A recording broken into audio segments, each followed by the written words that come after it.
Hello everyone, it's Annie and I'm here finally with my October 2022 wrap up. So I read a ton of spooky horror books this month.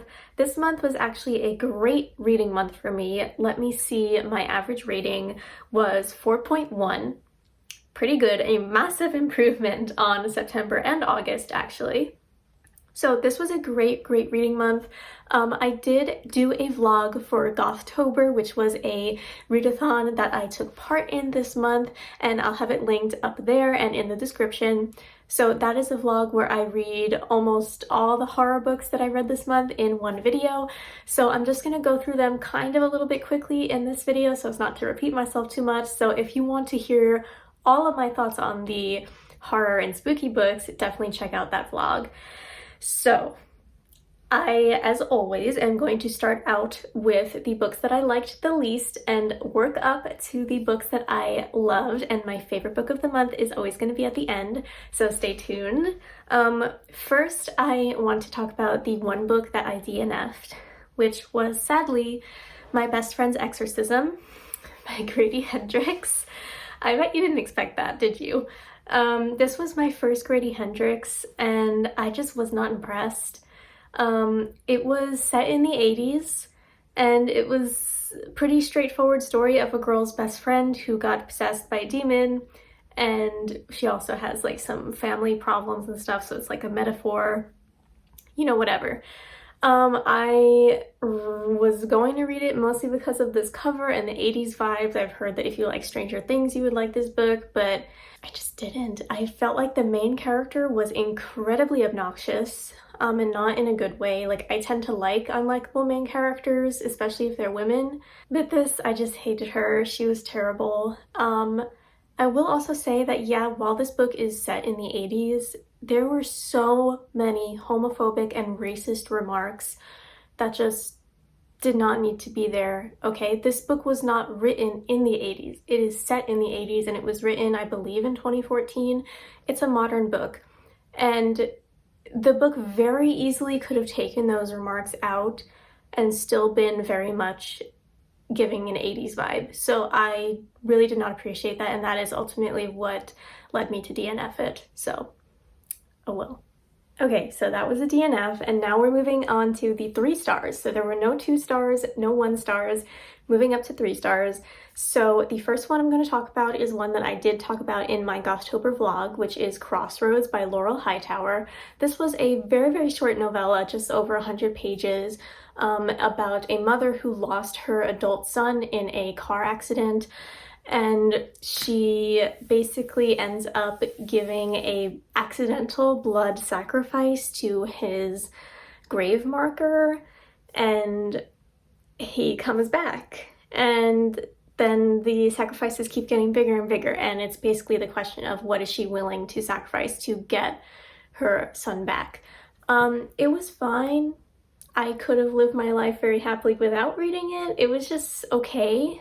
There was a weird relationship with the woman's neighbor that really, I felt like, added nothing to the story and didn't need to be there. But yeah, I mean, it was fine. It wasn't bad or anything. It was just fine. Okay, and now we have Strike the Zither by Joan He. Yeah, so this was one of my most anticipated reads of the year. It is a YA historical fantasy based on a Chinese poem, Song of the Three Kingdoms, I believe it's called. So it's a retelling of that, and sadly this just didn't work for me that much.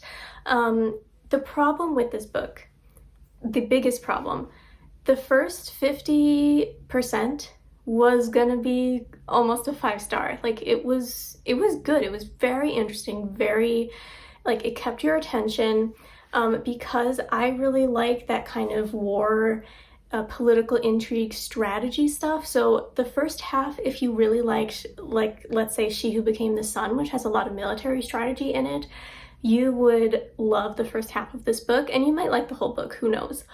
But then at the 50% mark, something happens, which I won't spoil, but it completely changes the whole trajectory of the story. It adds a whole bunch of new characters. It becomes basically a whole entirely new plot, And I didn't really get that. I'm assuming, I've never read the original work that this is retelling. I'm assuming the same thing happens. But I also felt that if this was going to happen, then there needed to be much more foreshadowing in the beginning part to kind of have that payoff feel satisfying to the reader, and it just was not at all. So yeah, that was my problem with the book. A lot of people say that the main character is unlikable. Again, I like unlikable main characters, and I thought she was great. That wasn't the problem. She was really unlikable, but that was just her, and I liked that about her. I liked that she was a strategist and she had all these schemes going on. That was very interesting. But yeah, that twist at the 50% mark just didn't work for me at all.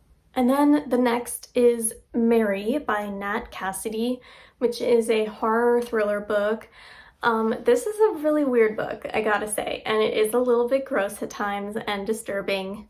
This is about an old woman. Well, she's not like super old, she is premenopausal, so it deals with that a lot. This was actually written by a man, so I thought it was an interesting choice for him to do that. Whether or not I like that or not is something else, but I digress. So it was about her kind of dealing with going into middle age, and she, to make a long story short, has this connection to a dead serial killer, and she moves back to her hometown and killings start happening again, and so she has to find out what's going on, and it's definitely very twisty, let's just say that. A lot of people like this more than I did, which I understand why. It's very exciting, lots of twists and turns. The main character herself, Mary, is very complex and well written, and the book is just well written overall. Like, I did like it, but I think what took away a lot of it for me is that it was really repetitive, like for no reason at all. Like, this book could have easily been 50 pages shorter or even 100 pages shorter. It was just so repetitive for no reason. So that's why it's a 3-star. And then the last 3-star that I have to talk about is House of Hunger by Alexis Henderson. Now, this is Alexis Henderson's adult debut. I really liked her YA novel, Year of the Witching. That was amazing. This book is kind of about vampires. It is about blood maidens. So the main character of this book is like really poor, and she sees this advertisement in the newspaper to become a blood maiden for a rich family in the north. And basically this means that she's going to be bleeding and having the lady of this family drink her blood for like health benefits. So that's the first thing that I wasn't super amazed about, is that they weren't actually vampires. They were just regular people drinking blood, and it's like, okay.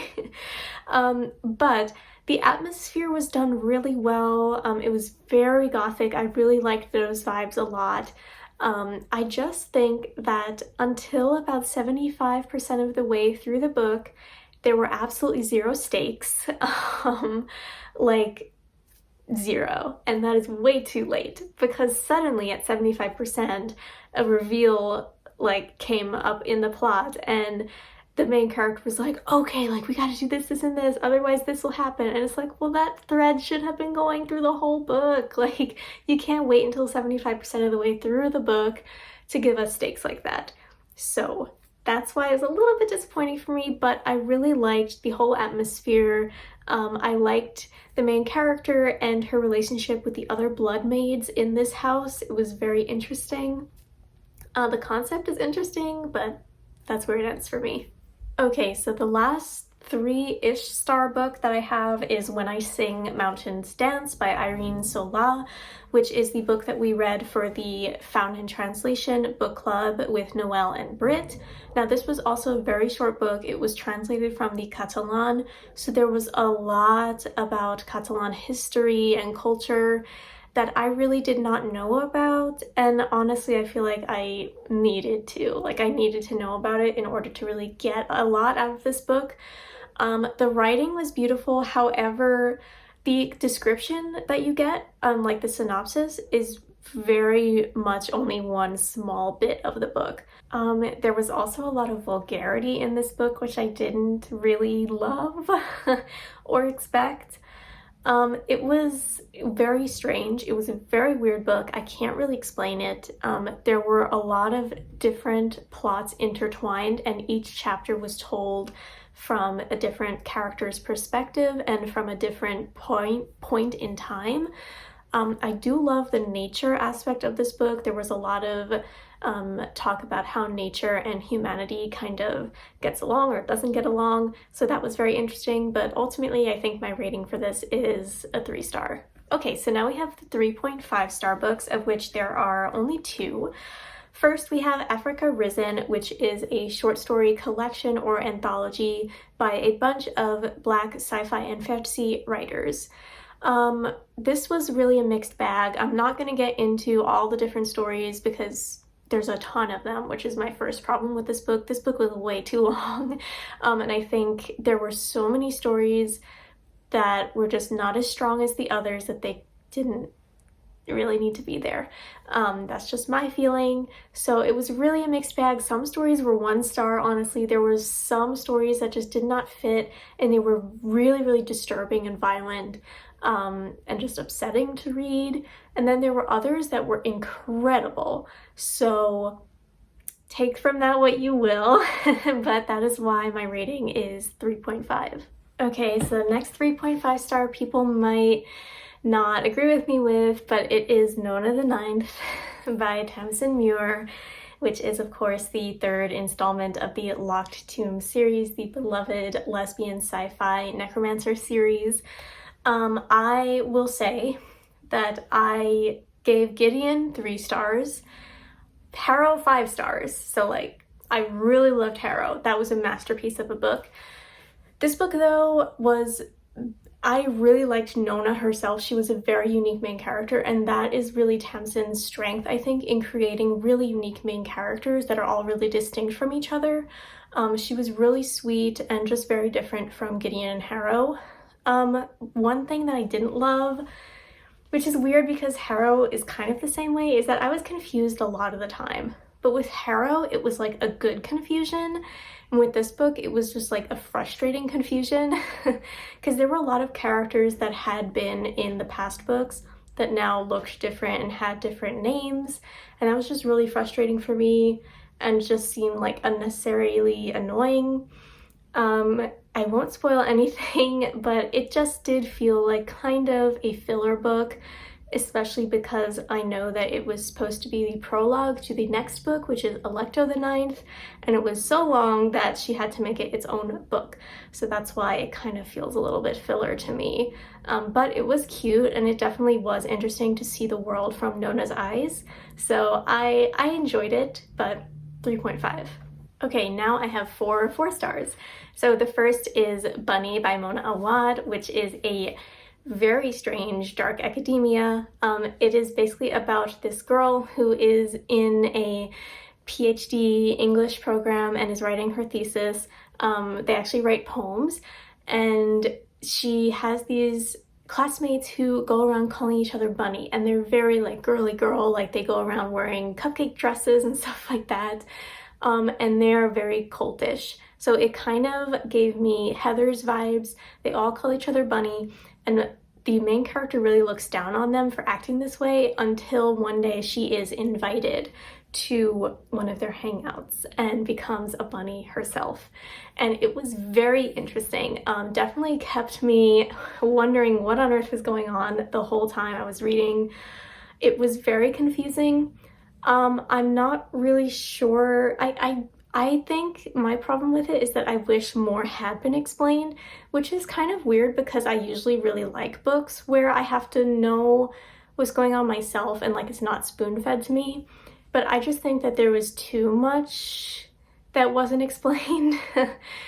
There's very strange magical ritual stuff going on, but it is also a contemporary book. So that like magic part wasn't really explained at all, which was kind of strange. There's just a lot of psychological stuff as well. It's definitely going to be the weirdest book or one of the weirdest books you ever read because I'm still not really sure what I read, but it was interesting. It just wasn't perfect, a 5-star for me. And then if you watched my vlog, you know I read Dracula, the original vampire story. I thought it was a really good book. Like, it's a classic for a reason. It was really fun. There was actually like a lot of funny parts in it that I didn't really realize. Like, there's this cowboy who goes around like, and he's just funny, and like Dracula carries around boxes of dirt like when he moves. It's just really funny and like absurd. I loved the first 15% of the book. That is really what everyone thinks of when they think of Dracula. They think of this guy, this unsuspecting guy, going into Dracula's castle and getting his blood sucked. Like, that's what they think of. And that, the vibes were so creepy, so good. The book kind of took a nosedive from there. It was very repetitive. And I know that it's old, but Bram Stoker really was beating the dead horse a little bit. He really repeated himself a lot, and it did not need to be. So that's why it's a 4-star, but it was really enjoyable for me. And this is actually the first book that I ever put on my Goodreads to read shelf. So I am just really glad that I finally read it and that I liked it. Okay, next we have The Weight of Blood by Tiffany D. Jackson, which I liked. It is a retelling of Carrie, except it deals with this girl named Maddie. And her school is in the South, and it's set in modern day, which was something that I didn't realize until they actually physically said like 2014 or something in the book itself. I thought it was taking place in the 60s, which I don't know, that was the author's choice. In this southern school, they still have a segregated prom, which is just, there's a lot to unpack there. I actually had no idea that some schools in the South still did that, which is just incredibly messed up. So there's that. So they have segregated proms. And if you've read Carrie, of course, you know that the prom is a huge part of the book. Now, this book is basically the exact same story as Carrie. And of course, it's a retelling. So you would expect that it has a lot in common with it, but there really was not much change except for the addition of racism. And the main character, Maddie, is biracial and white passing. So the kind of catalyst for the start of the book is that people find out that she is Black, and she has been, through no fault of her own, lying about being white to her peers. And once her being Black comes out, a whole lot of things happen. There's a lot of bullying, lots of talk about that, lots of talk about police brutality, lots of important conversations. I will say that the book was very difficult to read. I wouldn't say it was fun at all, but it was just really objectively well done. And if you liked Carrie, you're gonna like this book. So I liked it. And then we have what is possibly the most disappointing thing I have ever said in my life. Yeah, even though this is a 4-star, the next 4-star is The Stars Undying by Emery Robin. This was my most anticipated book of the whole entire year. It is a space opera retelling of Cleopatra and Julius Caesar's lives, and it was not everything I expected it to be. I wanted this to be my favorite book of the year, or at least a 5-star, and it just wasn't. And I'm really disappointed about it. Even though I did like it, it was just incredibly long, and it took me too long to really start rooting for the characters. Now, I will say that with this book, you really do have to know what the story is in actual history of Cleopatra and Julius Caesar. So when I first started, I really didn't know except like the very basic things, that she was an Egyptian queen and she was kind of in a relationship with Julius Caesar. That's all I knew. So my sister told me the actual like Reader's Digest version of the history, and that helped me kind of follow the plot more. But I just felt like didn't deserve to be compared to Ancillary Justice and A Memory Called Empire, because those are my 2 favorite books in the whole world, and that kind of gave me too high expectations. Just because it's a space opera doesn't mean it can be compared to those 2 things. They had totally different plots. I will say there's a lot of very interesting political intrigue in this book, and there was so much really interesting conversation to be had about religion in the world that Emery Robin has built in this book. It was very fascinating. I really liked all of that. but I think the biggest problem for me is that I am a character-driven reader, and I just didn't root for the characters at all. I didn't feel for them at all, and yeah, that was a big problem for me. So there you go. I'm so disappointed. Okay, so now we have 4.5 stars. So we're getting into the really, really good books here. So first I want to talk about The Hacienda, which I liked so much. I got it as an add-on in my book of the month. I really enjoyed this book a lot. It is kind of a Rebecca retelling, although I've never read Rebecca, but I've heard that it's at least inspired by it. So the basic gist of the story, there are a lot of intersecting plot lines here and intersecting characters, but the main gist of it is that this woman, Beatriz, she marries this rich guy basically and goes to move to his hacienda in order to have security for her life and her family, as a lot of women did at that time.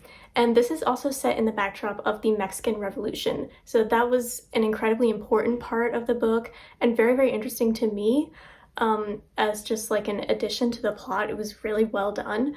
So it deals a lot with like tension between the native Mexicans and like the Spanish colonizers. It was so well done. So she gets to this hacienda and it's like haunted. And the thing about it is that her husband's former wife died under mysterious circumstances, and the house seems like it's trying to tell her something about that. So like the house is alive, so if you like that kind of horror, you'll like this. There is also a romance in here that at first I wasn't a huge fan of, which is why it's a 4.5 and not a 5-star, but I grew to accept it. Not quite like it, but I grew to accept it. It's between her and this priest that she calls to exorcise this house. And I'm not going to give any spoilers about him because he was a very, very interesting character. I think the characters are really strong in this book, and just the setting and the vibes were just so awesome and very gothic and satisfying for Halloween. Yeah, this was a great read. And then for a YA horror, I read The Mary Shelley Club by Goldie Moldavsky, and I did really enjoy this. I thought that it was genuinely scary.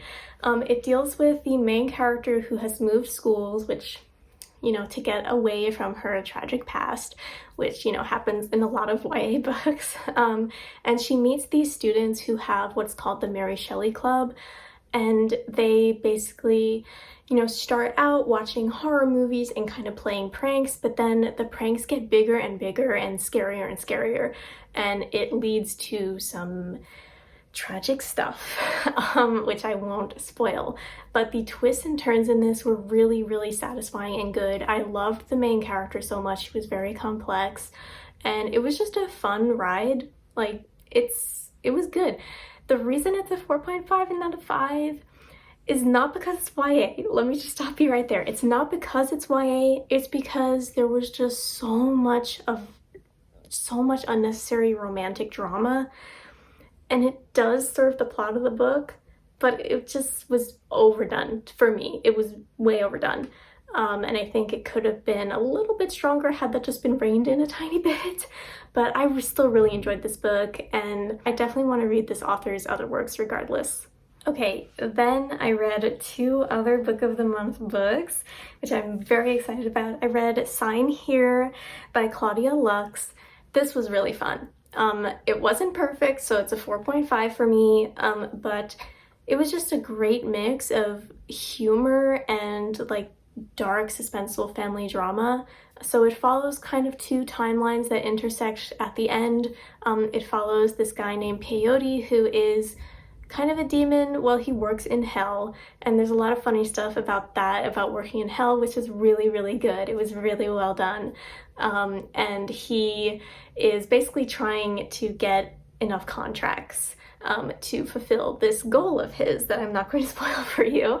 And the other timeline is this family in New Hampshire, and the mom is cheating on the dad, and the dad is like kind of weird in ways that I can't spoil, sorry. And they have 2 kids, and those characters were really well done. I have to say, when the first chapter opened with the woman cheating, I was like, oh god, like what is this? Because I really don't like that as a plot device, but in this one, it worked. There was a huge payoff and it worked really, really well, I have to say. So the two plot lines intersected wonderfully. Again, it was really funny while also being very emotional and thrilling. So this was a great book and I am so excited. I picked it up on a whim. This was the last book I read in October, sorry, and it was just really, really good and really fun. Okay, and the other October book of the month read was Thistlefoot, which is a Jewish folklore-inspired novel about the Baba Yaga legend. And basically there are these two estranged siblings who come together after they are contacted by a lawyer about their inheritance, which turns out to be this sentient house on chicken legs. And the brother's idea, he's a puppeteer performer kind of guy, which kind of is strange, but it was fine for the story. And his idea is to take the house on the road and like show it off and get money. And the sister's like, I don't want to, but okay. Then she agrees. And while on the road, there's like this guy chasing them, trying to get this house. And it was just very interesting. I think there was a lot going on. There is a surprise sapphic relationship in here, which is like, I didn't know that. That was great. That was a great surprise. I was very happy about that. So while this book wasn't perfect for me, I think a lot of people would really enjoy it. So it's a 4.5. I mean, it was really good. There were just some things like the magic system. This is another contemporary fantasy, which I am quite particular about. The magic system wasn't really explained that well, but I could kind of suspend my disbelief enough for it. So all in all, I enjoyed it. It was just a really fun ride. Okay, and now we're up to the 5 stars. There are 5 of them. So first, let me talk about the 2 nonfiction reads I had this month. First was Catching the Light by Joy Harjo, who was the first Native woman to be the Poet Laureate of the United States. And this short little book is about why she writes poetry, her inspirations, a little bit about her life. She also wrote a memoir recently called Poet Warrior, I think it was called, and that was really good as well. So I just really enjoyed this. I really like her. I'm a big fan of her work. So if you're interested in learning more about the first Native American woman Poet Laureates, then definitely check this out. And if you're interested in poetry in general, I highly recommend this. And then the next nonfiction was All the Living and the Dead by Haley Campbell, which is about people who work in the death industry. Now, I'm really interested in that kind of stuff. I really like watching Ask a Mortician on YouTube, and this book was very much in line with that sort of stuff. So it follows some morticians, of course, some people who work as midwives because there is unfortunately death associated with that, and people who work as executioners, morgue attendants, hospital workers, just everything and anything to do with that, cremators, and it was just fascinating, just absolutely fascinating. And I think Haley Campbell does a really good job of treating it with sensitivity while also keeping you engaged and entertained the entire time. It was just a really delightful read for the spooky season, so I highly recommend it. And then we have Into the Riverlands by Nhi Vo, which is the 3rd installment in the novella series The Empress of Salt and Fortune and the Tiger Comes Down the Mountain. This was also a 5-star book. It was amazing. I don't want to spoil it, but it is its own story, and the main character Chi is this non-binary cleric who I just love so much. I just can't get enough of them. And this book was 5 stars primarily because it really follows Chi. And the other 2 books is Chi doing their job, which is collecting stories from other lands and listening to them. And those books were amazing, but this book really followed Chi's story, and I just loved learning more about them. We got more of Chi's little bird friend, which I love them too. This was just an amazing book.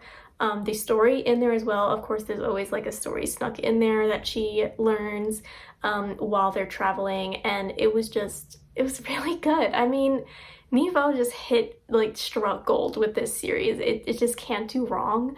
And I know there are at least 2 more coming out in subsequent years, so I am so excited for the 4th and 5th ones. Okay, so last 2 books. First we have These Violent Delights, the other one. The Dark Academia one that follows 2 very gay boys and their very murderous intentions. I love this book so much.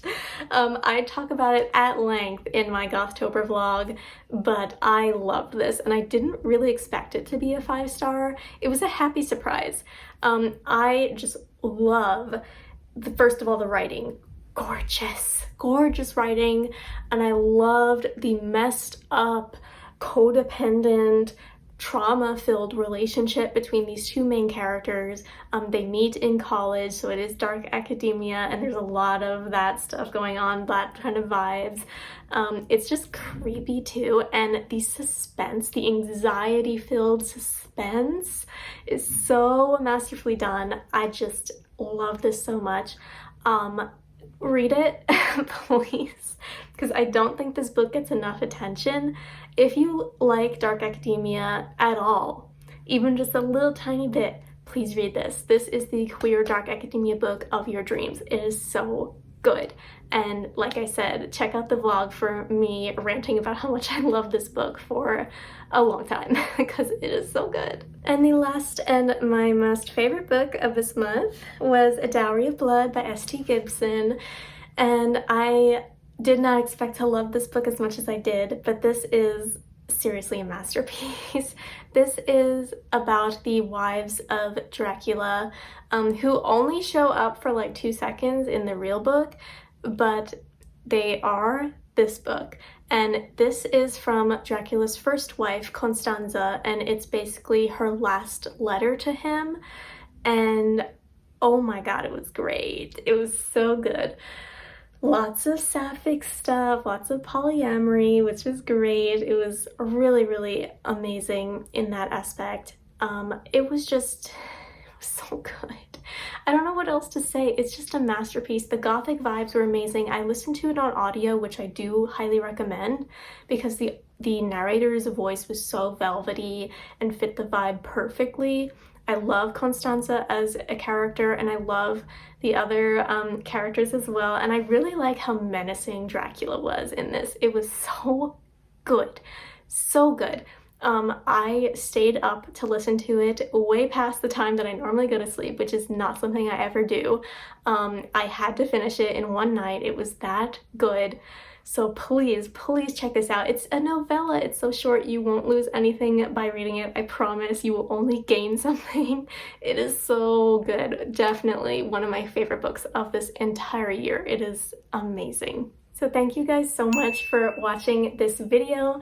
I really enjoyed my reading month in October, and I'm hoping that November is the same way.